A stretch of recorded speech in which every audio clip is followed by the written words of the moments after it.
Le nouveau club créé 2006 vous propose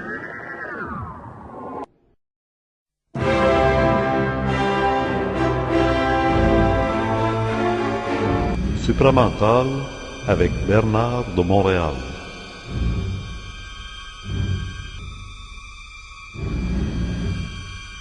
Le phénomène humain face à l'extraterrestre. Voici la première partie de 2.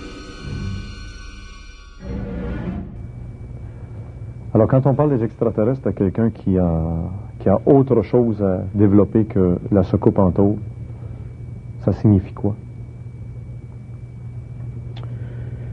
L'extraterrestre, ou la conscience extraterrestre, pour moi,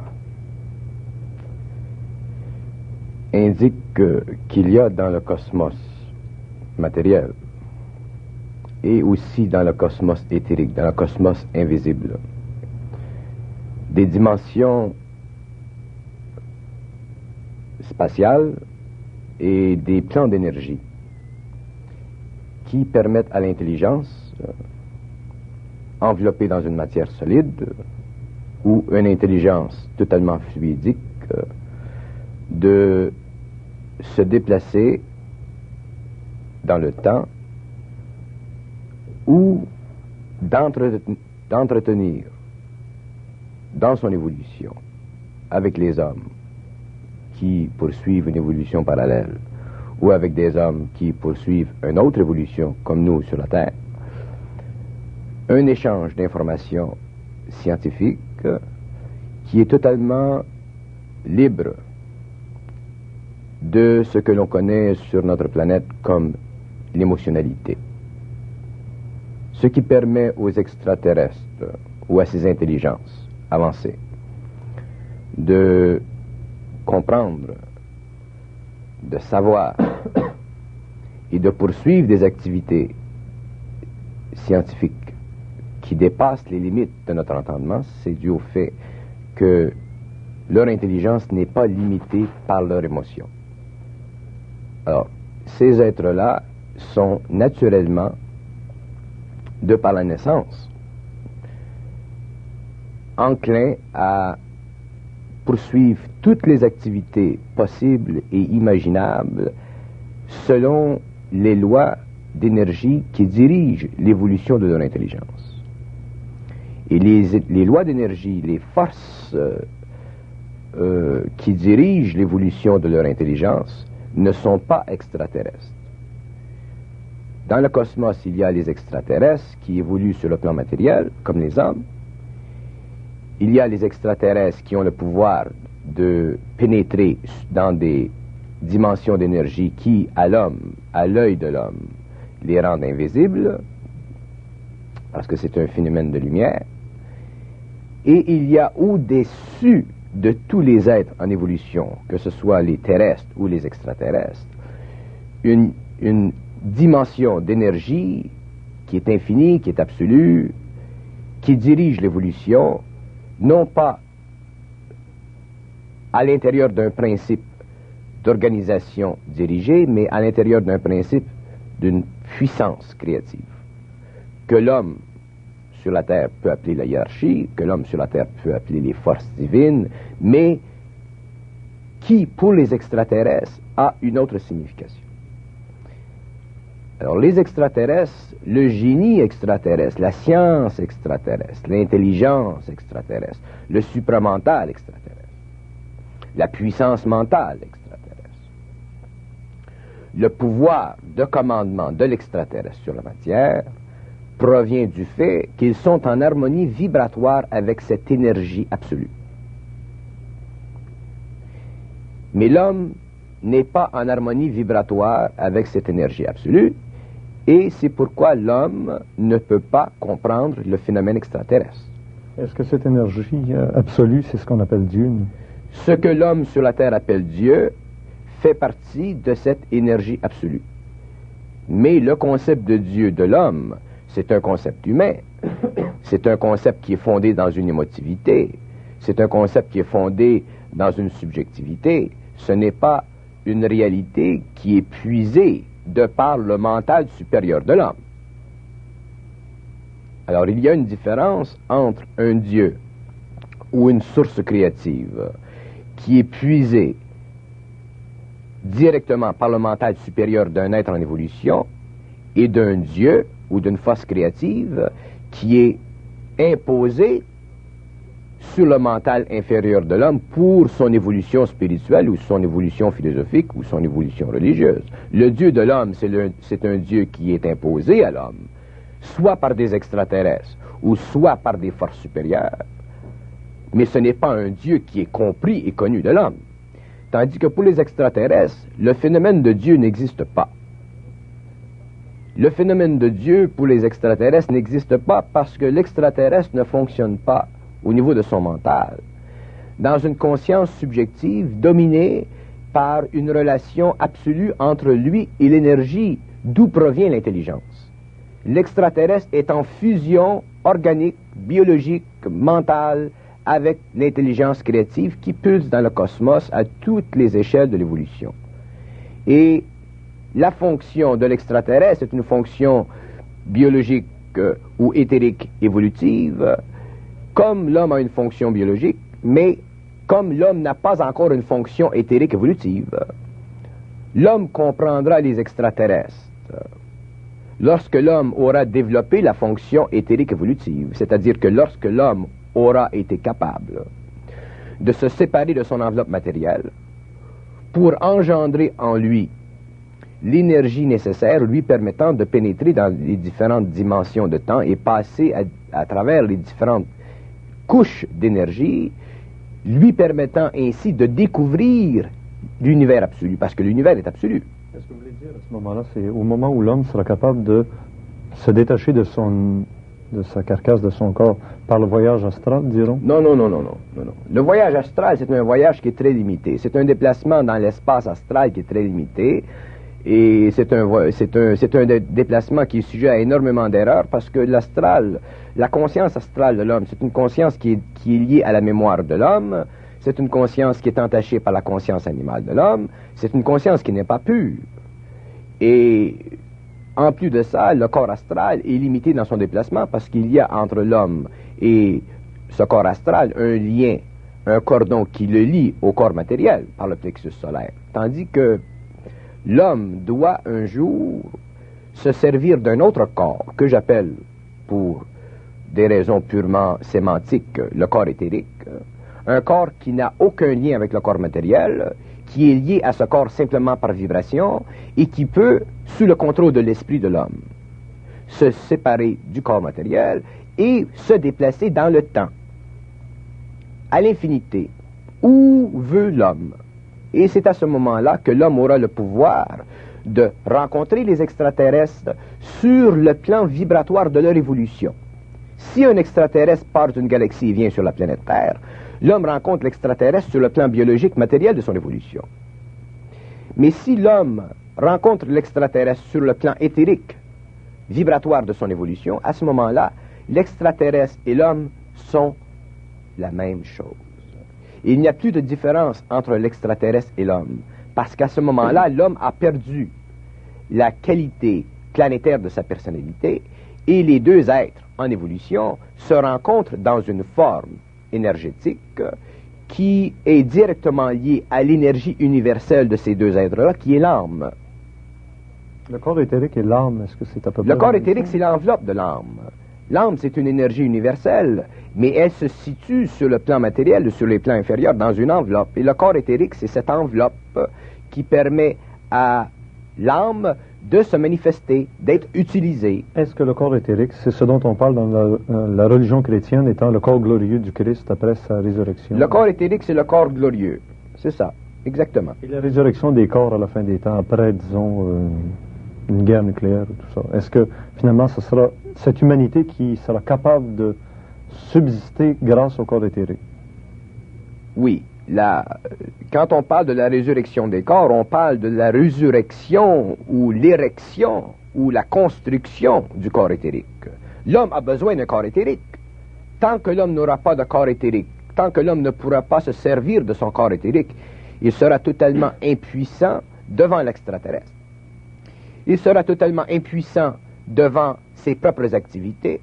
il sera dominé par la matière, il n'aura aucun contrôle sur la matière, et il ne pourra pas se servir du pouvoir de son esprit.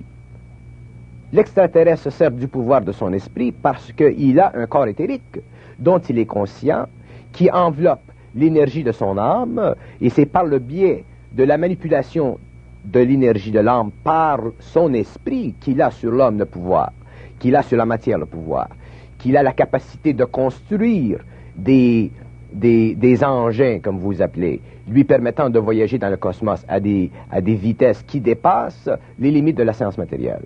Mais l'homme doit découvrir en lui ses propres pouvoirs, parce que l'homme a aussi des pouvoirs. L'homme a une âme. Tous les êtres qui ont une âme ont le pouvoir de l'énergie de l'âme. Et tous les êtres qui sont en évolution ont un corps éthérique. Alors l'homme doit découvrir son corps éthérique s'il veut comprendre un jour et travailler un jour avec les extraterrestres. Un homme ne peut pas travailler avec les extraterrestres s'il n'est pas sur le même pied d'égalité vibratoire avec eux. Ce serait pour cette raison que les extraterrestres n'entretiennent pas des relations ouvertes avec l'humanité. Ils ne peuvent pas parce que l'homme, à cause de son émotivité, de son sentiment, de sa subjectivité, de son animalité, si vous voulez, est incapable de soutenir la vibration de ce contact avec ces êtres-là. Alors, automatiquement, non pas parce qu'ils veulent dominer l'homme, dans la majorité des cas, mais parce que le rapport vibratoire étant tellement grand, tellement vaste, l'homme subirait l'influence extraterrestre. Et c'est ça le danger de l'humanité. Le danger de l'humanité, c'est que, parce que les extraterrestres doivent venir, il n'y a plus de recul dans ce mouvement. D'ailleurs, le mouvement a déjà été fait, il a été entamé ici et là, un peu partout. Mais vient un moment dans l'évolution de l'homme, et les hommes les plus sensibles, les voyants, ont déjà pressenti cette venue éventuelle, ce contact éventuel avec des êtres venant d'ailleurs.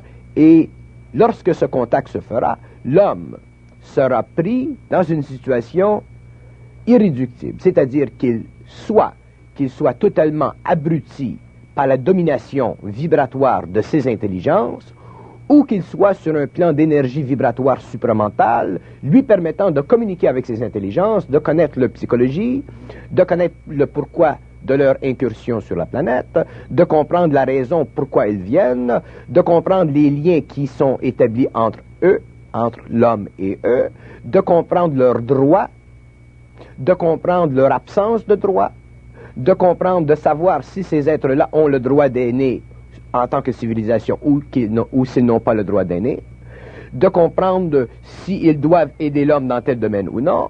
Autrement dit, l'homme doit être maître de sa planète. Et l'homme ne peut pas être maître de sa planète s'il n'a pas développé et s'il n'a pas accès à sa conscience éthérique, à son corps éthérique. Comment? C'est là la grande question fondamentale de la fin du cycle. L'homme ne peut pas construire son corps éthérique par lui-même. Mais vient un temps dans l'évolution biologique et éthérique de la planète ou de n'importe quel globe, vient un temps où les forces que l'homme appelle les forces de la lumière, les forces créatives, commencent à pénétrer et à descendre sur ces plans vibratoires où se situe l'homme. Et à ce moment-là, l'ego de l'homme, l'homme inconscient, devient conscient de ses forces changent les vibrations des corps, développe la vibration du corps éthérique, prépare l'homme à cette transmutation pour qu'un jour, lorsque le temps vient où l'homme et l'extraterrestre se rencontrent, l'homme soit prêt à entrer en communication avec ses intelligences extérieures d'une façon universelle. L'homme doit être en contact avec les extraterrestres d'une façon universelle et non d'une façon planétaire. Si l'homme est en contact avec les extraterrestres d'une façon planétaire, il est évident que l'homme fera des extraterrestres ou de la venue des extraterrestres une nouvelle religion. Et les extraterrestres refusent que l'homme fasse d'eux des dieux. Dans le passé, les contacts entre l'homme et les extraterrestres ont été des contacts totalement subjectifs.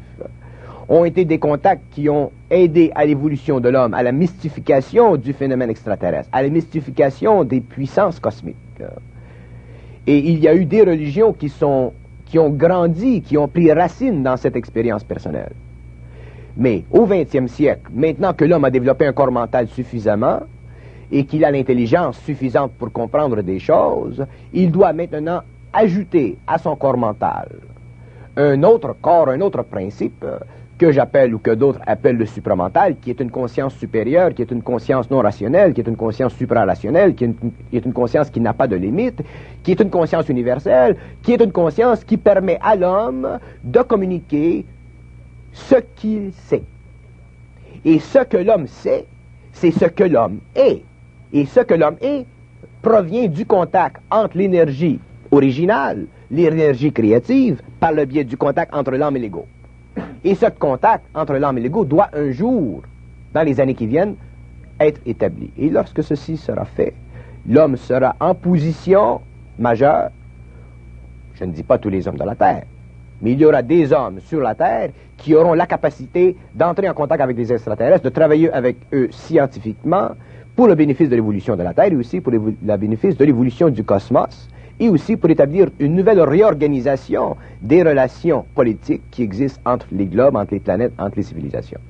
Dans toutes les grandes religions, dans toutes les grandes connaissances ésotériques de la planète, il est toujours question, que ce soit en Orient comme en Occident, du retour du retour de Krishna ou du retour du Christ, où le Messie va venir. D'ailleurs, dans l'Évangile, on dit même que le Christ reviendra de la même façon que vous l'avez vu monter au ciel, que ce soit dans la Jérusalem céleste, etc. Donc, avec un corps glorieux. Est-ce qu'effectivement, ces événements doivent correspondre aux enseignements ésotériques et est-ce que c'est pour bientôt? Les événements correspondent aux enseignements ésotériques, mais les événements ne coïncident pas avec les enseignements ésotériques. Ils correspondent, mais ils ne coïncident pas. Parce que toute information ésotérique donnée à l'homme sert toujours pour l'évolution spirituelle de l'homme. Et les événements cosmiques coïncident et correspondent seulement lorsque l'homme n'a plus d'émotion. Lorsque l'émotion de l'homme a été transmutée en énergie mentale, lorsque le corps astral a été transmuté en énergie mentale, lorsque l'homme est supramental, à ce moment-là, ces informations-là correspondent et coïncident parce qu'à ce moment-là, l'individu sait. Les connaissances ésotériques sont pour la masse. Le savoir occulte est pour l'individu, jamais pour la masse. On dirait que, lorsque vous nous parlez, il semble que la spiritualité qui a toujours été pour les hommes, le plus haut degré d'évolution, lorsqu'on est dans la spiritualité, on atteint là, le 7e ciel. Ça ne semble pas être le point final.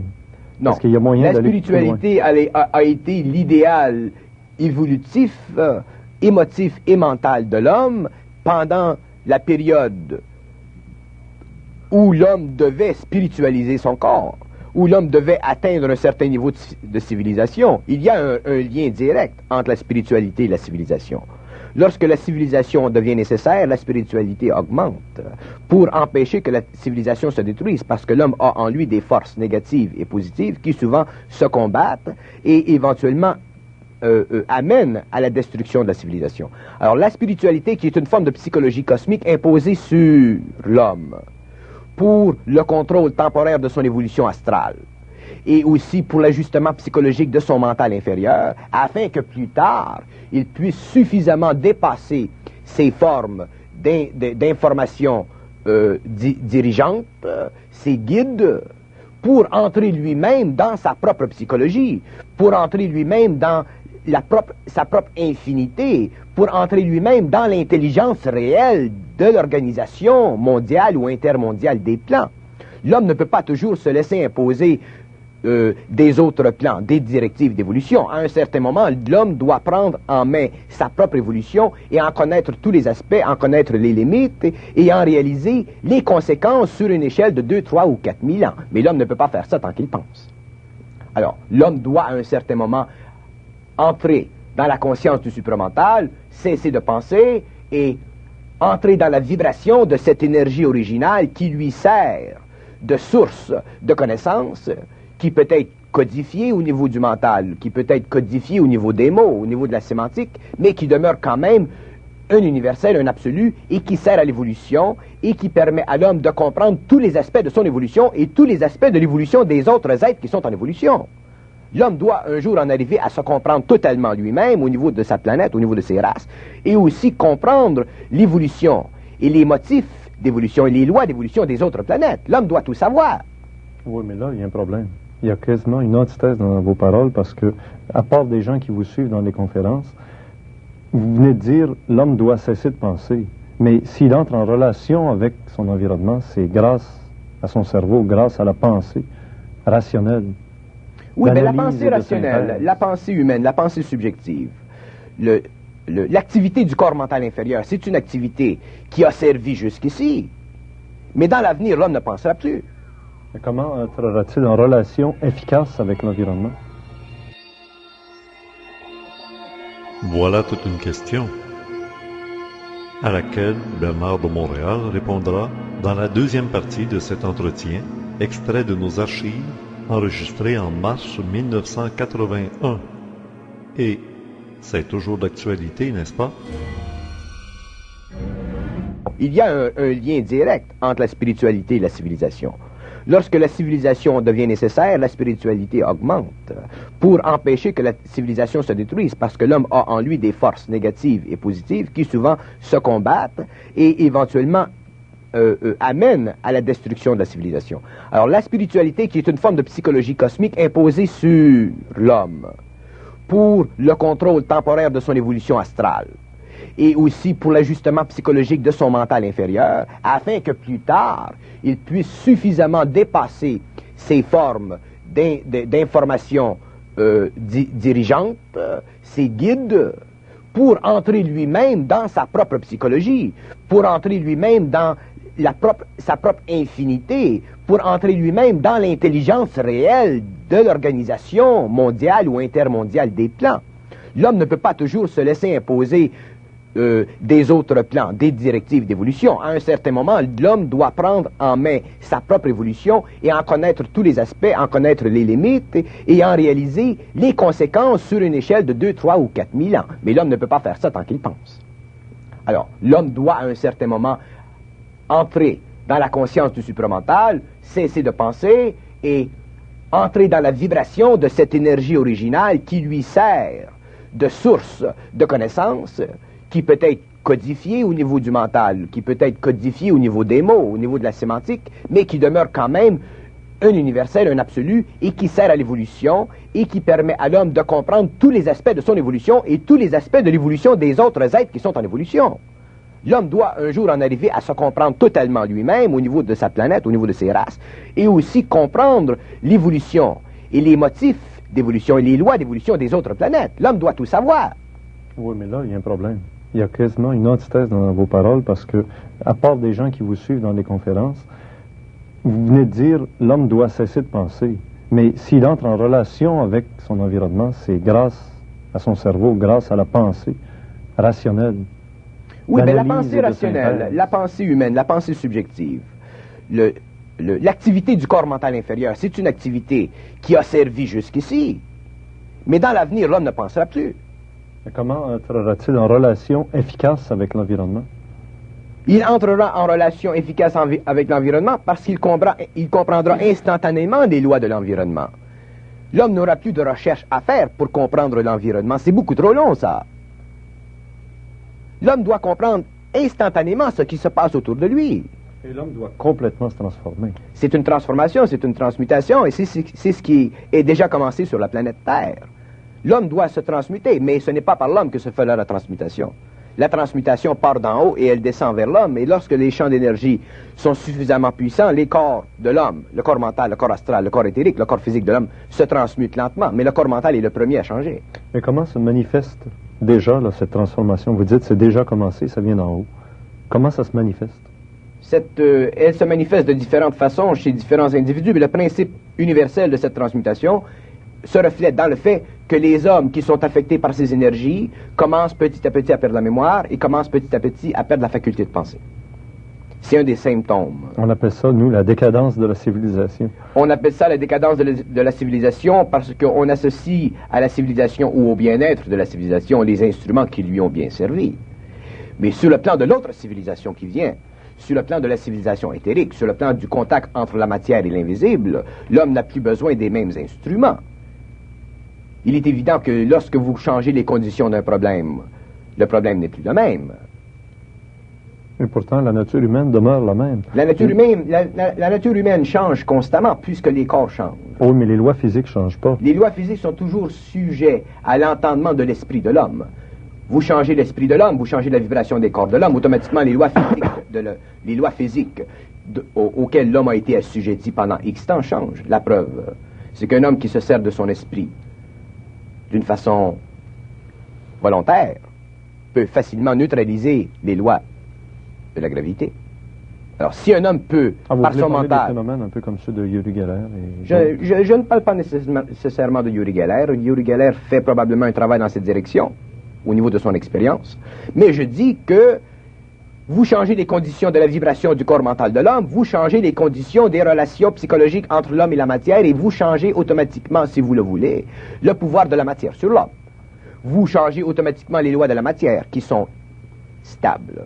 Alors la gravité ne devient plus une condition universelle de stabilité, mais elle devient une condition sujette au changement selon l'esprit de l'homme. Et les extraterrestres ont le pouvoir sur la matière, ils ont le pouvoir de rendre libre un objet sur une planète parce qu'ils ont le pouvoir sur la gravité. Mais pourquoi? Parce que le pouvoir de l'esprit est le plus grand des pouvoirs. C'est l'esprit qui a la plus haute vibration. Parce que l'esprit est lumière, l'esprit est lié à l'énergie originale. Alors, les lois de la physique moderne, les lois de la science, sont des lois qui sont sujettes à changement plus on va loin dans la détermination et de la compréhension des causes extérieures à ces lois. Ou du contrôle qu'on peut avoir par son esprit sur l'environnement. C'est juste. Il n'y a rien de fixe dans la science. Comment réagissez-vous devant des gens qui disent « Moi, tant que je n'aurais pas vu une soucoupe volante, j'y croirais pas Moi, je ne m'intéresse pas aux gens. Je me foute des gens complètement. Parce que les gens sont des gens. Et vous ne pouvez pas amener le cheval à la rivière s'il ne veut pas boire. Et j'ai compris dans mon expérience que il est inutile à l'homme, à un homme, de vouloir changer le monde. Il est important à l'homme d'être bien dans sa peau, de se comprendre et d'être heureux avec lui-même. Et si l'homme commence à perdre de l'énergie, à vouloir changer le monde, il va se rendre malheureux parce que l'homme est un être extrêmement primitif. C'est un être empris de son émotion. C'est un être bourré de préjudices. L'homme d'aujourd'hui, même au XXe siècle, est un être qui n'est pas un homme. L'homme n'est pas homme encore. Il n'est pas homme. Il était à la fois animal et homme, mais il n'est pas homme. L'homme sera homme lorsqu'il sera réellement conscient de lui-même et conscient de la grandeur du cosmos, de la grandeur de l'universel, et qu'il mettra de côté ses petites idées mesurées à l'échelle de sa psychologie ou de sa philosophie ou de ses petites religions ou de ses grandes religions ou quoi que ce soit. Lorsque l'homme aura cessé de se croire le centre du monde, lorsque l'homme aura cessé de se croire important, lorsque l'homme aura cessé de se croire comme le point de rencontre de toute chose, et qu'il aura la largesse d'esprit, comme on en retrouve souvent chez de grands hommes, de vouloir explorer les possibilités de la création, à ce moment-là, je dirais que l'homme, il est homme. Mais d'ici à ce temps-là, je n'ai pas d'énergie à perdre avec l'homme et... Bon, il y a un temps où les extraterrestres, dans même vos propos, là c'est clair, ils se sont manifestés aux hommes de différentes façons. On les a pris pour des dieux. Ils ont donné presque des lignes de conduite pour l'évolution, pour que l'humanité ne se détruise pas. Quelle est maintenant l'intervention actuelle dans les années 80 des extraterrestres? Les extraterrestres, l'intervention des extraterrestres jusqu'à la fin du cycle sera une intervention très, très contrôlée, très sujette à un déploiement à petite échelle. Lorsque les extraterrestres viendront sur la planète Terre, ils viendront à une échelle mondiale. Et lorsque le contact se fera à l'échelle mondiale, ce sera la fin de la civilisation de l'homme. Et c'est à partir de ce moment-là que l'homme commencera à voir et à réaliser qu'il y a, au-delà de la planète Terre, des êtres en évolution qui valent la peine d'être vécus, connus, avec laquelle il faut communiquer et avec lesquelles il faut travailler. Mais l'homme sera préparé dans ce choc mondial, dans ce choc culturel à l'échelle mondiale. L'homme, pour la première fois, à l'échelle mondiale, regardera en haut, au lieu de regarder dans la rue. Et ce sera un choc mondial. Vous savez, dans certaines approches pseudo-ésotériques, on laisse entendre qu'il y a eu des occasions où les extraterrestres auraient pu frapper toute l'humanité par une émission de télévision d'Armstrong sur la Lune, où tous les gens auraient pu tuner sur la même émission transmise à travers le monde entier, derrière le rideau de fer, comme en Afrique, comme en Inde. Voir là la réalité extraterrestre, ça a été caché. Mais alors, est-ce que finalement, il ne faudra pas attendre très longtemps pour que l'humanité soit dans les conditions que vous le demandez? Je vais vous donner mon point de vue. Le contact entre officiel, le contact à l'échelle mondiale des extraterrestres avec l'humanité se fera s'il vient un jour que la Russie et l'Amérique entrent en guerre, à un point où ces deux peuples menacent la survivance de la planète. Lorsque la Russie et les États-Unis seront devenus belliqueux à un point où ils menaceront la civilisation, où ils menaceront l'homme, même pas la civilisation, parce que l'homme recréera une civilisation, mais menacera l'homme à une échelle planétaire, c'est à ce moment-là que les extraterrestres feront intervention, parce que c'est à ce moment-là qu'ils auront le droit d'intervention. Les extraterrestres n'ont pas le droit d'interférer dans l'évolution d'une race. Ils peuvent entrer en contact ici et là, mais ils ne peuvent pas bouleverser toute une civilisation, ils n'ont pas le droit, ça fait partie des lois de leur monde. Mais si l'homme en arrive à un point où il peut se détruire, à ce moment-là, ils auront le feu vert et ils entreront en contact avec l'humanité et ils passeront des plans invisibles au plan matériel, se matérialiseront, seront visibles à l'homme, et c'est à ce moment-là que se fera le choc culturel et c'est à ce moment-là que la civilisation humaine sera totalement anéantie. Elle sera anéantie sur le plan psychologique, la science sera totalement détruite et il y aura la reconstruction d'une nouvelle civilisation et d'un nouvel ère, mais sur des bases et à l'intérieur de conditions psychiques, vibratoires et psychologiques que nous ne pouvons même pas aujourd'hui nous imaginer. Parce qu'aujourd'hui, nous n'avons pas le pouvoir de notre imagination créative. Nous ne pouvons pas voir dans l'invisible. Nous ne pouvons pas sortir de notre corps. Nous n'avons pas le pouvoir de nous servir de notre corps éthérique. Alors, nous sommes totalement incapables de même projeter d'une façon réelle ce que l'homme pourra, après ce contact, après ce choc mondial, ce choc culturel, faire au niveau de son évolution. Vous nous avez dit dans l'entrevue que par le corps éthérique, on joue dans le temps. Les extraterrestres ont un corps éthérique très développé qu'ils contrôlent, jouent dans le temps. Savent-ils que c'est finalement, inévitablement, ce qui doit se produire? C'est-à-dire cet affrontement entre les deux grandes civilisations? Là? Les extraterrestres savent exactement ce qui se passe sur la planète et tous les événements de la planète s'enregistrent. Les extraterrestres se maintiennent dans l'invisibilité de l'éther et ils enregistrent tout ce qu'ils ont de besoin. Vous savez que sur la planète Terre, l'homme a des cerveaux électroniques.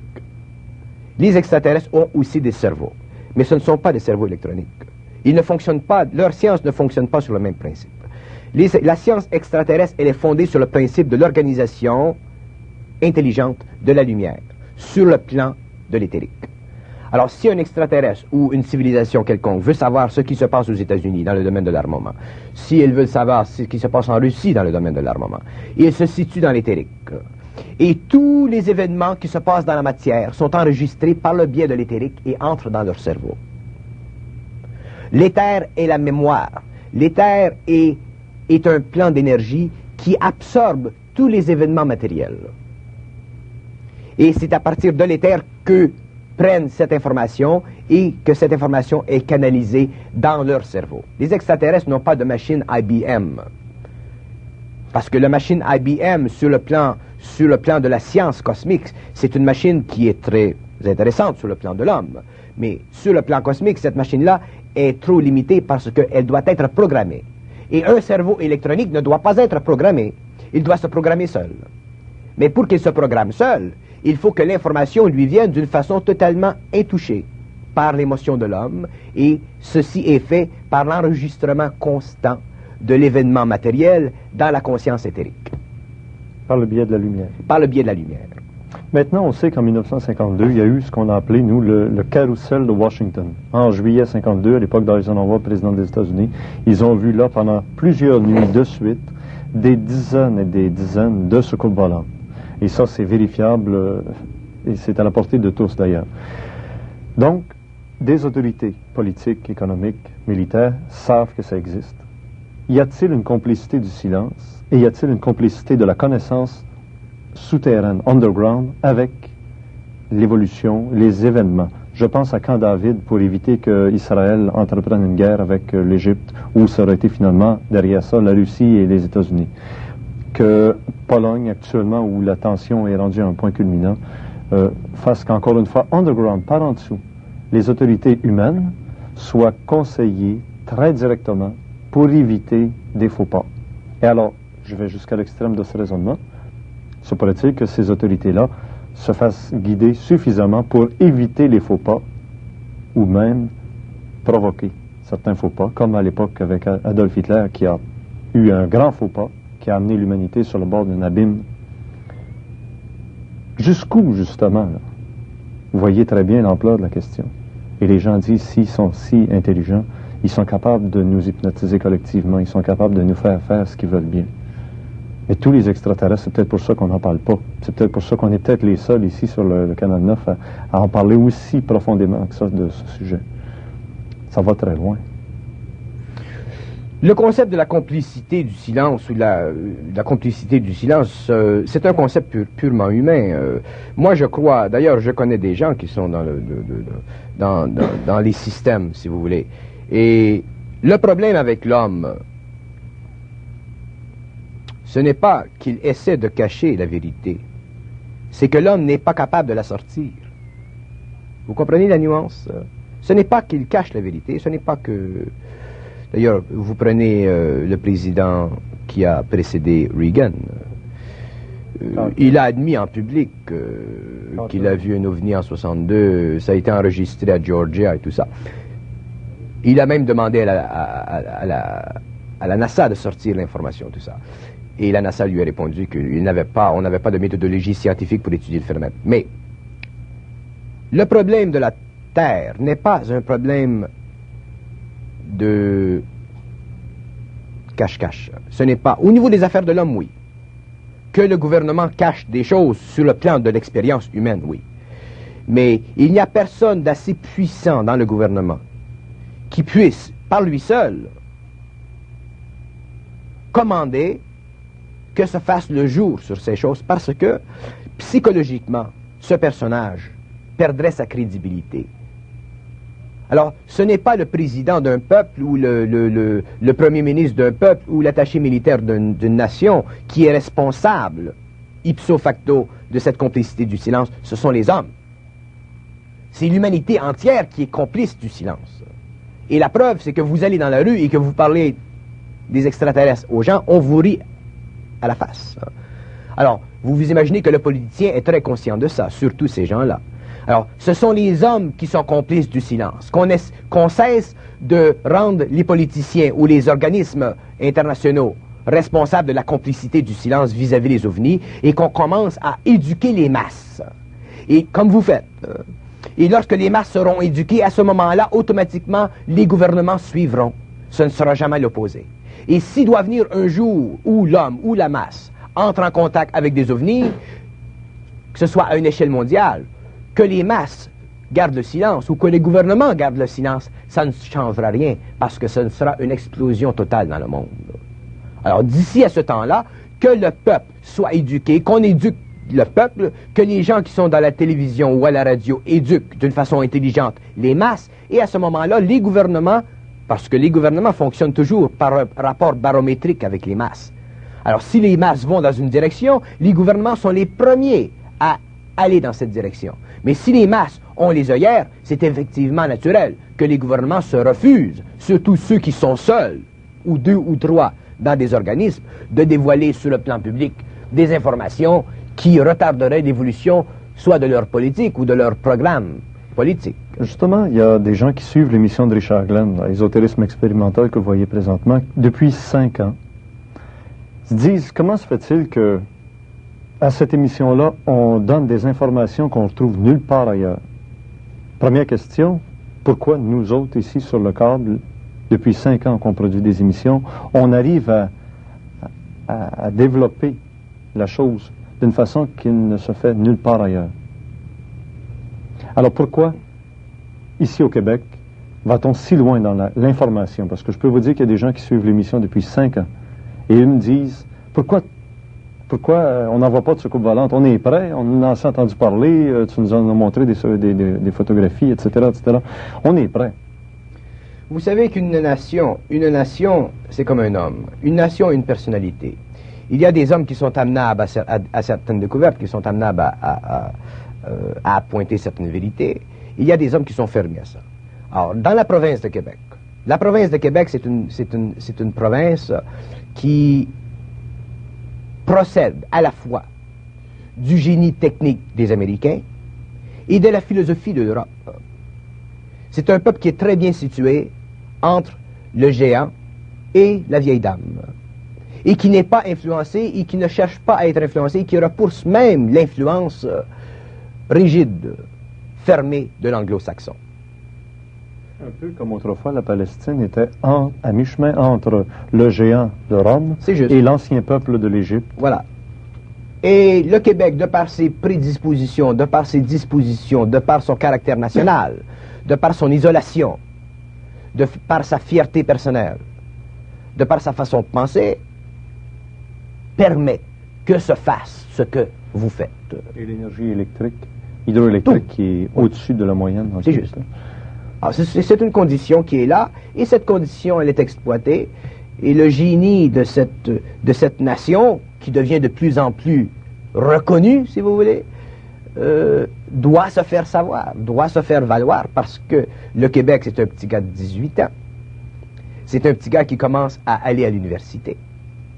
Et un petit gars qui commence à aller à l'université, c'est un petit gars qui commence à à rompre avec les anciennes frontières pour en découvrir de nouvelles.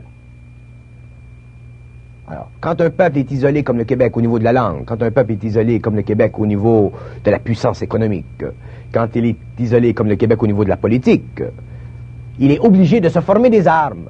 Et son esprit devient vital, son esprit devient puissant petit à petit, et il est plus ouvert à certaines choses. Et c'est pour ça, probablement, que à Québec, il y a une diffusion de l'ésotérisme à une échelle qui ne se fait pas dans le monde, sur un plan aussi organisé.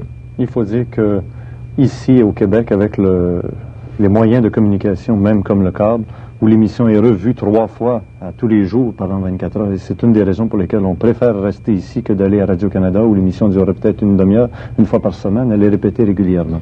Vous savez que dans ce domaine, dans le domaine de l'OVNI, dans le domaine de l'ésotérisme, soit que les gens qui travaillent avec vous aient l'ouverture d'esprit, qu'on vous donne le temps, ou qu'ils ne travaillent pas avec vous.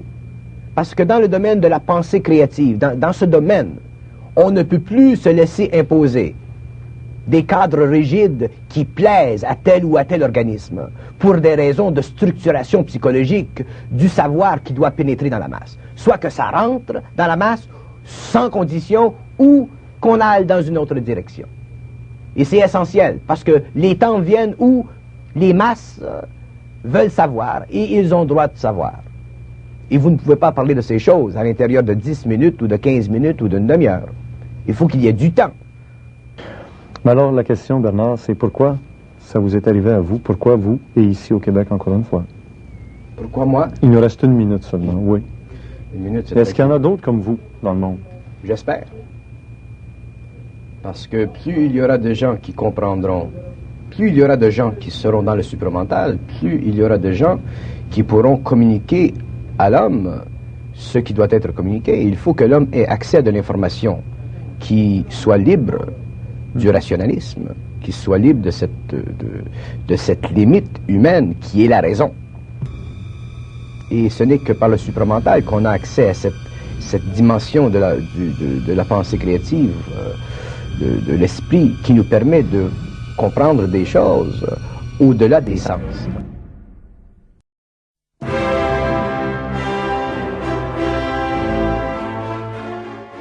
Bernard de Montréal était un maître dans la communication de la vision supramentale de notre réalité.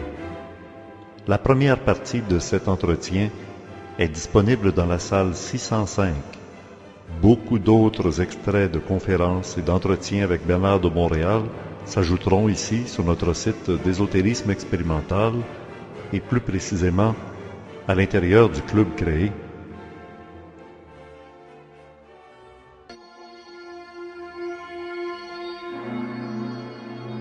Abonnez-vous au club créé rétroactivement pour des salles des mois passés ou pour des mois à venir. Les tarifs d'abonnement diminuent avec le nombre de mois. Vous pouvez payer directement par le service sécuritaire PayPal en ligne ici sur Internet avec carte de crédit ou alors par la poste avec chèque ou mandat postal à l'ordre du club créé,